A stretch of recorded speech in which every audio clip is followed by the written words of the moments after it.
21 नवंबर से मुल्क में 4 नए लेबर कोड लागू हो गए हैं। मजदूर और कामगार तबकों की तरक्की और फलाह बहबूद के हवाले से सरकार इसे एक बड़ा रिफॉर्म करार दे रही है। 4 नए लेबर कानून के लागू होने के बाद पहले से चले आ रहे 29 कानून खत्म हो चुके हैं। वहीं ये वाज़ेह हो कि इनमें से ज़्यादातर कानून 1930 से 1950 के बीच के बने हुए हैं।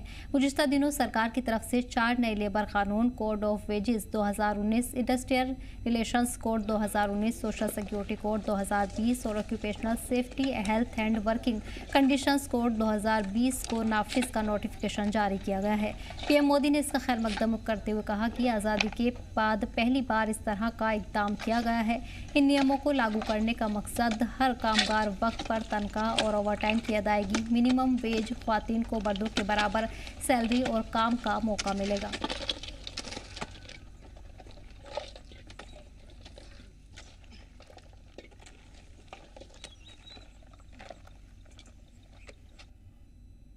थैंकफुल हूँ आपने बात करने का मौका दिया है। जो ये 4 लेबर कोड नाफिज हुए हैं, इनसे मेहनत कश मज़दूर लोगों पे बहुत असर पड़ने वाला है।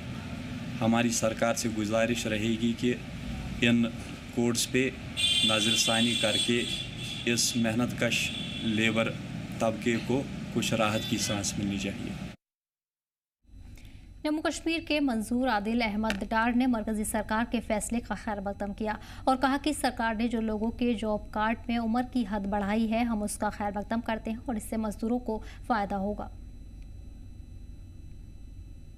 जो कल मरकजी सरकार की जानिब से जॉब कार्ड्स में डेज़ का एक्सटेंशन हुआ है, हम इस फैसले का खैर मकदम करते हैं और हम उम्मीद करते हैं कि आगे भी ऐसे फैसले लिए जाएंगे जिनसे रोज़गार में दिन ब दिन इजाफा हो सके। मरकजी सरकार की तरफ से नाफिज 4 नए लेबर कोड पर रद्द-ए-अमल का सिलसिला जारी है। इसी कड़ी में बडगाम लेबर यूनियन ने इस पर अपने रद्द-ए-अमल का इजहार किया और सरकार से मजदूरों के हक में फैसला लेने की अपील की है। हाल ही में मरकजी सरकार की जानिब से 4 नए लेबर कोड्स को नाफिज किया गया और आपको बताते चले कि इससे पहले जो 28 लेबर कोड्स थे, ये कहा जा रहा है कि उन 28 लेबर कोड्स को इन 4 में मर्ज किया गया। और इस सिलसिले में हमने देखा कि जो लेबर यूनियंस है, उनकी जानिब से इस चीज़ पर रद्द-ए-अमल सामने आया और हड़ताल पर ये चले गए हैं। इस वक्त हमारे साथ पॉल साहब है, जो कश्मीर कंस्ट्रक्शन लेबर यूनियन के वाइस प्रेसिडेंट है। इनसे हम बात करेंगे कि ये इन कोड्स को कैसे देखते हैं। पॉल साहब, जो मरकजी हुकूमत है, इन्होंने 4 लेबर कोड्स को नाफिज किया है, तो आपका क्या कुछ रद्द-ए-अमल इस पे है? अस्सलाम वालेकुम। आज तक जो भी यहाँ पर कंस्ट्रक्शन यूनियन थी पूरे कश्मीर में, पूरे हिंदुस्तान में, आहिस्ता आहिस्ता उनको कमज़ोर किया जा रहा है, क्योंकि ऐसे कानून उनमें लाए जा रहे हैं जिनसे खासकर जो मजदूर तबका है, जिनका कोई पूछने वाला नहीं थे, बेसहारा थे, उनका कंबर तोड़ रहे हैं। आज जो इंडस्ट्रियल जो 28 कानून थे लेबर यूनियन में, तो उसको मर्ज किया है 4 कोडों में। उसमें सबसे बड़ी प्रॉब्लम ये हुई, हाँ, आधे कानून तो ऐसे हुए कि इंडस्ट्रियल्स वालों को उनमें फायदा हुआ है, क्योंकि अगर कोई टीचर भी लाए गए, उसमें मजदूर भी लाए गए।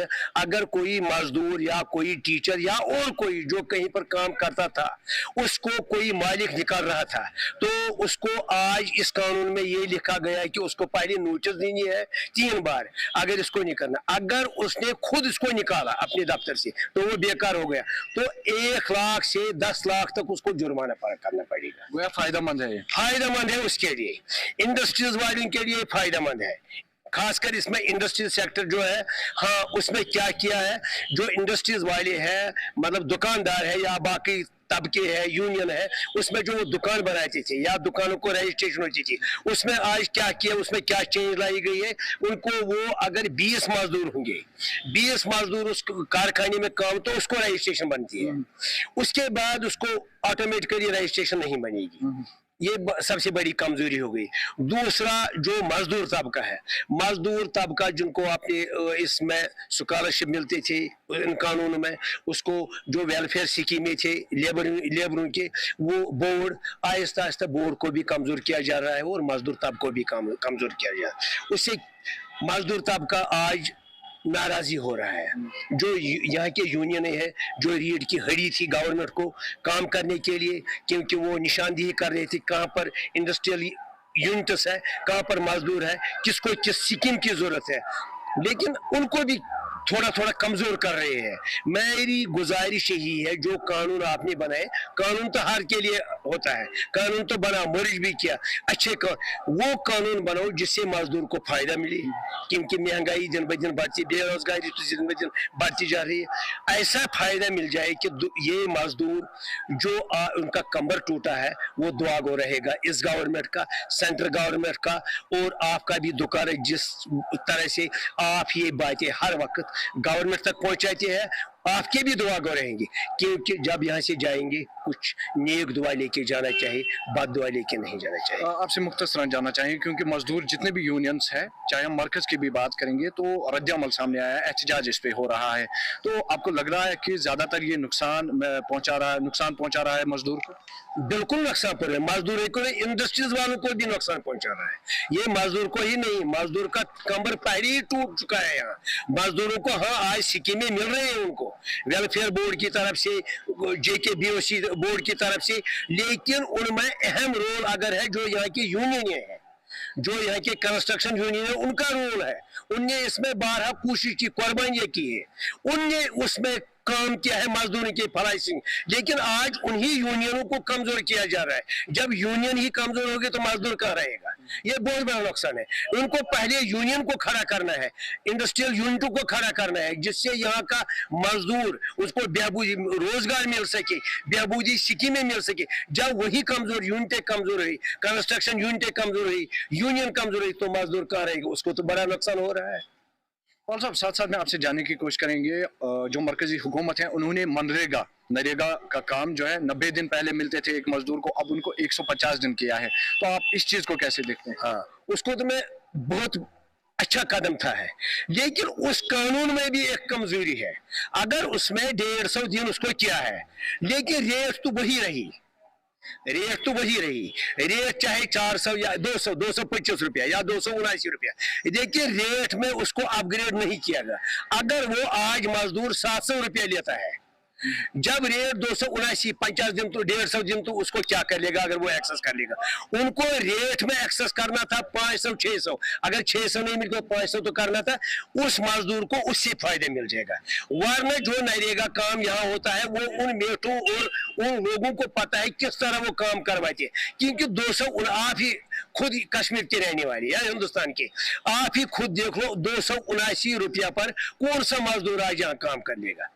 अगर उसको रेट में वो एक्सेस करेंगे 500 550, तो ये मजदूर भी उनका दुआ गो रहेगा, क्योंकि उसको रेट बराबर मिले, काम भी अच्छा होगा। चलिए, शुक्रिया हमारे साथ बात करने के लिए और इतना वक्त देने के लिए। मरकजी हुकूमत की जानिब से 4 लेबर कोड्स को नाफिज किया गया है, जिसमें पूरे भारतवर्ष की बात करेंगे, मजदूर यूनियंस का रद्द-ए-अमल सामने आ रहा है और मजदूर यूनियंस एहतजाज पर उतर आई है, और साथ साथ में मनरेगा की जो स्कीम है उसमें 90 दिन को लेकर जो बात हो रही थी उसको अब बढ़ाया गया है, 150 दिन उसको किया गया है। हालांकि यहाँ पर हमने मजदूर यूनियन के जो वाइस प्रेसिडेंट है बड़गाम के, इनसे बात की। उन्होंने कहा कि उन्होंने 150 दिन किए, लेकिन उसमें एक ऐसी चीज भी हो सकती थी कि अगर जो रेट्स है उनको बढ़ाया जाता तो उससे काफी फायदा मिलता मजदूरों को। जिला बड़गाम से मैं जम्मू कश्मीर लद्दाख के लिए नूरुल अमीन। कुलगाम जिला इंतजामिया ने NDRF 13 बटालियन की मदद से आज सिविल डिफेंस मॉक ड्रिल का एहतमाम किया। इस मॉक ड्रिल का मकसद डिजास्टर से निपटने की तैयारी को मजबूत करना है और मुख्तलिफ इमरजेंसी टीमों के कामों की जांच करना था। एडिशनल डिप्टी कमिश्नर विकार अहमद गिरी ने बताया कि इस मॉक ड्रिल का मकसद ये यकीनी करना है कि जिले में किसी भी इमरजेंसी हालात के वक्त SDRF, NDRF और वॉलंटियर्स जैसी टीमें अच्छी तरह ट्रेंड हों और अपनी जिम्मेदारियां सही ढंग से निभा सकें। मॉक ड्रिल किया, NDRF की टीम्स इसमें शरीक थी, SDRF के लोग थे, सिविल डिफेंस से थे, फायर एंड इमरजेंसी। तो ये एक जॉइंट ड्रिल था। किसी भी डिज़ास्टर के वक्त अगर हमें जो रेस्क्यू ऑपरेशंस करने हैं उनसे निपटने के लिए, किसी भी डिज़ास्टर के दौरान जो खुदा न खास्ता हादसे हो जाते हैं उनमें रेस्क्यू कैसे किया जाएगा, तैयारी किस तरह की जाएगी, हमें क्या इकदाम लेने चाहिए, तो इसके लिए हमारे पास आज जो NDRF की टीम के जो एक्सपर्ट्स थे उन्होंने एक पूरा एक्सरसाइज किया कि अगर खुदा न खास्ता कहीं अर्थक्वेक के दौरान कोई बिल्डिंग कोलैप्स हो जाती है, उसमें फंसे हुए लोग होते हैं, जैसे कोई खुदा न खास्ता उसके अंदर मर जाता है या कोई जिंदा लोग फंसते हैं, उनको कैसे रेस्क्यू किया जाएगा। तो मकसद इस मॉक ये हम वक्तन फ़ौक्तन हम SDRF के ज़ैर एहतमाम यहाँ करते रहते हैं ये मॉक ड्रिल्स पूरे डिस्ट्रिक्ट में, ताकि किसी भी तरह की कोई आपदा आए तो उस वक्त हम किस तरह इसके लिए इससे निपटने के लिए हमारे पास क्या पूरी तैयारी है। बाकी हमारा डिस्ट्रिक्ट डिजास्टर मैनेजमेंट प्लान जो है, हमने कम्प्रिहेंसिव प्लान पूरा तैयार किया रखा है। अब क्योंकि आने वाले मौसम में जब सर्दियों का मौसम आता है तो बर्फ़ जैसी जिस वक्त बर्फ़बारी हो जाती है, तो कहीं ऊपर वाले इलाकों में इस तरह के जो मामलात होते हैं, ज़्यादा बर्फ़बारी में हमें कभी कभी लोगों को बर्फ़ के बीच में से जिनकी तबीयत ख़राब होती है या कुछ होती है उनको निकालने के लिए, तो वो एक लाइव डेमॉन्स्ट्रेशन दिया जाता है कि उस वक्त हमारी टीम कैसे पहुँचेगी, कोई ऐसी बीमार आदमी है उसको अस्पताल तक कैसे पहुँचाएगा। यही मकसद था इस दिन। आप जी मीडिया देख रहे हैं, मेरा नाम फयाज जमाल भट्ट है। आपको बता दें कि आज ज़िला कुलगाम में ज़िला इंतज़ामिया आज यहाँ पे एक मॉक ड्रिल जो है वो ऑर्गेनाइज़ की है, और इस वक्त मेरे साथ जो असिस्टेंट कमांडेंट हैं 13 बटालियन NDRF के, ये हिलाल अहमद शेख साहब, इनसे बात करते हैं कि इस मॉक ड्रिल का मकसद क्या था।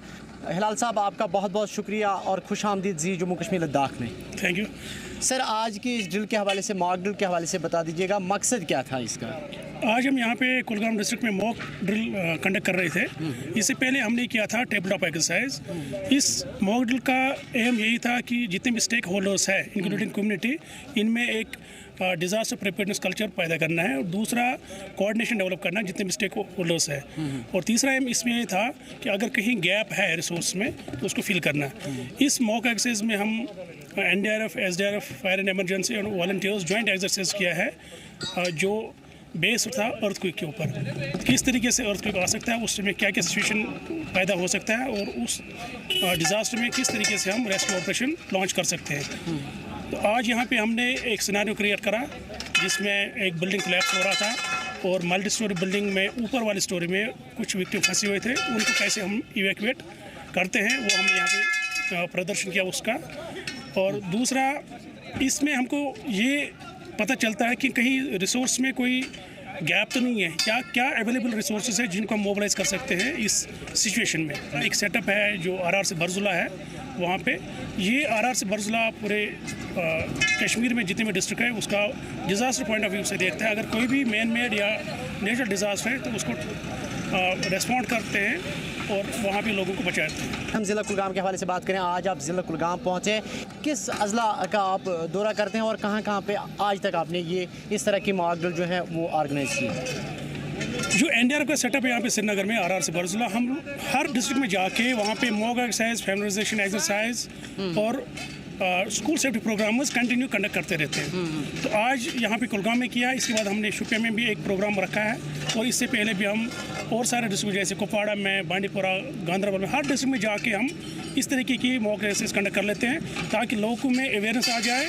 और कोऑर्डिनेशन बना रहेगा स्टेक होल्डर्स में, और जब भी ज़रूरत पड़ेगा उसमें जल्द से जल्दी काम किया जा सकता है। सर, अगर हम बात करें, अगर मुल्क के साथ साथ या अपनी यूटी जम्मू कश्मीर के हवाले से बात करें, अगर कहीं पे कुछ कुदरती हादसा पेश आते हैं तो NDRF, SDRF या वॉलंटियर्स जो हैं हमेशा दस्तयाब रहते हैं। कहीं पे इस तरह के वाक़ात सामने आते हैं, इस वक्त सबसे पहले लोगों को क्या एडवाइस आप करते हैं? हमारा एम यही है, सबसे पहले लोग जागरूक होना चाहिए, क्योंकि फर्स्ट रेस्पॉन्डर कम्युनिटी है। जो जहाँ कोई हादसा होता है वहाँ पे जो नज़दीक वाले बंदे हैं वही फर्स्ट रेस्पॉन्डर है। उनको अगर वो टेक्निक सिखाया जाए, वो तरीका सिखाया जाए, ताकि वो उस विक्टिम को हेल्प कर सके गोल्डन आवर्स में, तो उसके बाद जितने भी रेस्क्यू एजेंट्स होते हैं वो आते हैं और उनको बचाते हैं। लेकिन सबसे पहले हमको ध्यान देना पड़ेगा कि इंडिविजुअल को जागरूक होना पड़ेगा, किस तरीके से अगर कोई ज़ख्मी होता है या कोई फंस जाता है उसको कैसे राहत पहुँचाते हैं, उसके बाद रेस्क्यू एजेंट्स आते हैं। तो हमारा एम यही है कि कम्युनिटी को जागरूक करना है, इसलिए हम कम्युनिटी अवेयरनेस प्रोग्राम हमेशा कंडक्ट करते रहते हैं। अगर कहीं पे इस तरह के वाक़ात सामने आते हैं तो क्या आपकी कोई वेबसाइट या कुछ नंबरात हैं जिन पर वो इमरजेंसी में जो है आपसे रब्ता कायम कर सकें, यानी NDRF या SDRF से रब्ता कायम कर सकें? और भी कुछ होता है तो नज़दीकी पुलिस स्टेशन होता है, उसके बाद डिस्ट्रिक्ट अथॉरिटी होती है, उनको जब इतना पहुंच जाता है तो वो फिर हमारे को अकॉर्डिंगली कॉल करके हम उस इंसिडेंट साइट पे आते हैं और रेस्क्यू ऑपरेशन लॉन्च करते हैं। तो इसके बाद सर अब किस अजला का रुख आप कर रहे हैं ताकि वहाँ के वॉलंटियर्स को आप जो है तैयार करें? केवल हमारा शुपिया में एक्सरसाइज होना है, तो हमारा यही एम है कि लोगों को पता चल जाए कि और लोग अवेयर हो जाए कि अगर कभी डिज़ास्टर आता है तो किस तरीके से हमें एक दूसरे को हेल्प करना है और बचाना है। जाते जाते क्या मैसेज रहेगी नाज़रीन के लिए? मेरी मैसेज पब्लिक के लिए यही है कि जब भी कोई भी प्रोग्राम, चाहे वो SDRF कंडक्ट करता है, NDRF कंडक्ट करता है या कोई डिस्ट्रिक्ट एडमिनिस्ट्रेशन कंडक्ट करता है, वॉलंटियर होके आइए, कुछ सीखिए और एक दूसरे को हेल्प करें, क्योंकि ह्यूमैनिटी ही सबसे अच्छा है कि एक दूसरे को मदद करने के लिए। बिल्कुल, और एक दूसरे के साथ मिलकर ही हम जो हैं इस तरह की आफत से जो है बच सकते हैं। हिलाल साहब, आपका बहुत बहुत शुक्रिया, आपने वक्त दिया, उसके लिए आपका बहुत बहुत शुक्रिया। आपने हिलाल अहमद शेख साहब की बात सुनी और जिन्होंने यही कहा है कि हमारा यही मकसद है कि आम लोगों तक जो है अवेयरनेस पहुंचाना, और साथ ही इनका ये कहना था कि अगर आपके इलाके में कभी कभार जो है अल्लाह ताला की तरफ से जो आफतें आती हैं, अगर उस तरह के वाक़ात आपके इलाके में आते हैं तो सबसे पहले आप जो है NDRF, SDRF या नज़दीकी जो पुलिस स्टेशन है उनको आप इतला कीजिए, और उसके बाद जो हमारी टीम है वहाँ पर पहुँचेगी। और साथ ही इनका ये कहना है कि हम जो है हर अज़ला में जाते हैं ताकि वहाँ पर जो वॉलंटियर्स हैं उनको हम तैयार करें। जम्मू कश्मीर लद्दाख के लिए कुलगाम से मैं फयाज जमाल भट्ट। जम्मू और श्रीनगर में पब्लिक ट्रांसपोर्ट में बड़ा सुधार होने वाला है, क्योंकि दोनों राजधानी में PM ई बस सर्विस स्कीम के तहत 200 इलेक्ट्रिक बसों का नया बेड़ा जोड़ने की तैयारी कर रहे हैं। Ministry of housing and urban affairs की मदद से ही किया जा रहा है। इस पहल का मकसद दोनों स्मार्ट शहरों में जीरो एमिशन मोबिलिटी को बढ़ाना और लोगों को तेज, साफ, ज़्यादा भरोसेमंद सफ़र का ऑप्शन देना है। इस बारे में जम्मू स्मार्ट सिटी लिमिटेड के एक अफसरान ने कहा कि इस स्कीम के तहत JSCL और श्रीनगर स्मार्ट सिटी लिमिटेड दोनों अपने बेड़े में बराबर 100 नई इलेक्ट्रिक बसें शामिल करेंगे। उन्होंने कहा कि नई तैनाती में जम्मू के लिए 25 12 मीटर और 75 7 मीटर बसें और श्रीनगर के लिए 20 12 मीटर के साथ 80 9 मीटर बसें शामिल हैं।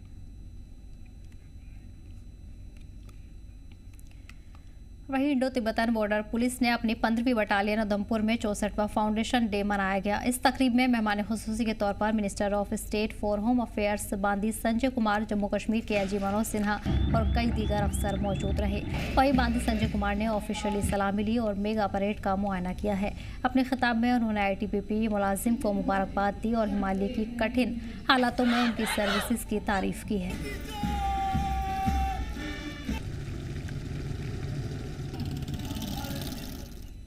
AG मनोज सिन्हा और शुमाली कमान के आर्मी कमांडर लेफ्टिनेंट प्रतीक शर्मा ने उधमपुर के ध्रुव ऑडिटोरियम में ऑपरेशन सद्भावना के तहत मुनाकिद 4 रोज़ा मेगा आई कैंप का अख्तिताम किया। इस मौके पर जम्मू कश्मीर अपोजिशन लीडर सुनील शर्मा मौजूद रहे। 19 नवंबर से चल रहे इस कैंप में जम्मू डिवीजन के दूरदराज इलाकों से आए फौजी, रिटायर्ड जवान, उनके परिवार वाले और ज़रूरतमंद लोगों ने आंखों का चेकअप करवाया है और मुफ्त ऑपरेशन भी करवाए गए। LG ने अपने खिताब में सेना की हिफाजत, सर्विसेज और एकता बनाए रखने के किरदार की तारीफ की है। LG मनोज सिन्हा ने कहा कि इंडियन आर्मी और सिक्योरिटी फोर्सेस पर हमें गर्व है, जिन्होंने हमेशा देश के नाम आगे रखा है और परेशानी में आवाम की खिदमत की। मैं एक दो छोटी बातों का और जिक्र करना चाहता हूँ। सेना के हर एक बहादुर जवान ऑफिसर्स को अपने साहस, समर्पण और नेतृत्व जैसे मूल्यों के द्वारा समाज को निरंतर प्रेरित करते रहने की आवश्यकता है।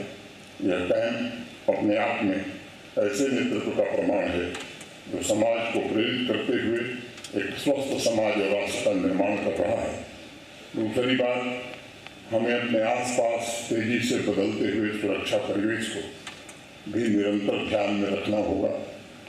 एक महत्वपूर्ण हमारी जिम्मेदारी है जिसे आपने पहले भी पूरी तत्परता से निभाया है और मुझे पूरा विश्वास है कि भविष्य में भी आप ऐसा जरूर करते रहेंगे। मेरी शुभकामनाएं सदैव आपके साथ हैं।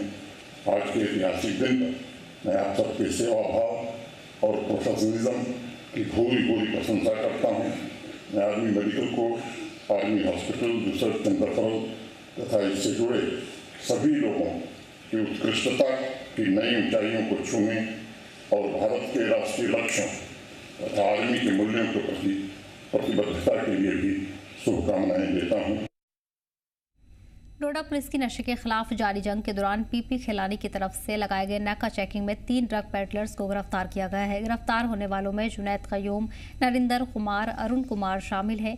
इनकी तलाशी के दौरान तकरीबन 20 ग्राम हेरोइन बरामद की गई है। ये कार्रवाई SHO डोडा इंस्पेक्टर परवेज अहमद खंडे और उनकी टीम की क़यादत में की गई है।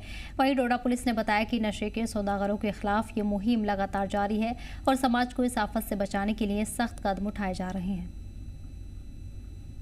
जी जम्मू कश्मीर लद्दाख और मैं हूं वसीम गत्तू। इस वक्त हमारी मौजूदगी जिला पुलिस स्टेशन डोडा के अंदर हम मौजूद हैं। आपको बताना चाहेंगे एक बड़ी कामयाबी जिला पुलिस डोडा को हाथ लगी है। 3 ड्रग पेडलरों को आज नेशनल हाईवे 244 खलैनी के मकाम पे जो है उनसे 20 ग्राम के करीब चिट्टा जो है बरामद किया गया है।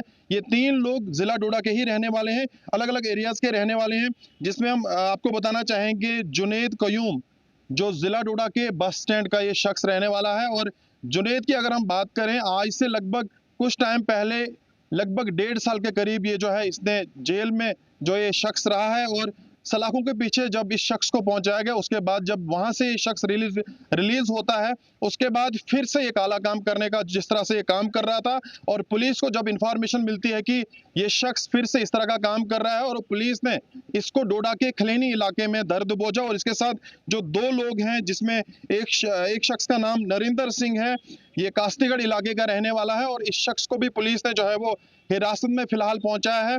और बताया जाता है, जो जराये के हवाले से हमें खबर पहुंची है कि नरिंदर सिंह जिस तरह से एक मुलाजिम भी बताया जा रहा है कि फॉरेस्ट डिपार्टमेंट का एक मुलाजिम है, साथ साथ में अरुण सिंह ये भी जिला डोडा का ही एक दूर दराज इलाके का रहने वाला है। फिलहाल तीनों लोगों को पुलिस ने जो है वह हिरासत में लाया है, और बड़े पैमाने पे हम देख रहे हैं कि पुलिस इनके ऊपर कार्रवाई कर रही है, और बड़ी कामयाबी जिला पुलिस डोडा को हाथ लगी। इससे पहले भी आपने देखा था 2 लोगों को इसी तरह से जो है वो चिट्टा परियोत इलाके में जो है उनसे बरामद किया था। आज फिर से पुलिस को एक बड़ी कामयाबी हाथ लगी है डोडा के खलैनी इलाके के अंदर। जिस तरह से चिट्टा फिर से ये लोग जो है जम्मू से जिला डोडा की तरफ आ रहे थे, मगर पुलिस को जब इंफॉर्मेशन मिलती है तो ऐसे लोगों को दर्द बोझा, और पुलिस का मानना है कि लगातार इस तरह की कार्रवाइयां ऐसे लोगों पे जो रहेंगी, और काला काम जो भी लोग शहर के अंदर कर रहे हैं ऐसे लोगों को बिल्कुल भी बख्शा नहीं जाएगा। जहां पे आपने देखा था कल भी DIG DKR हैं जहां पे खुद मौजूद थे, पब्लिक से मीटिंग की, तो जरूर लोगों ने पुलिस की वहां पे तारीफ की थी। पुलिस को जिस तरह से लोग देख रहे हैं कि किस तरह से पुलिस जिला डोडा के अंदर कामयाब ऐसे लोगों को जो है पकड़ने में हो रही है, और लगातार पुलिस का मानना है कि ऐसे लोगों को बख्शा नहीं जाएगा।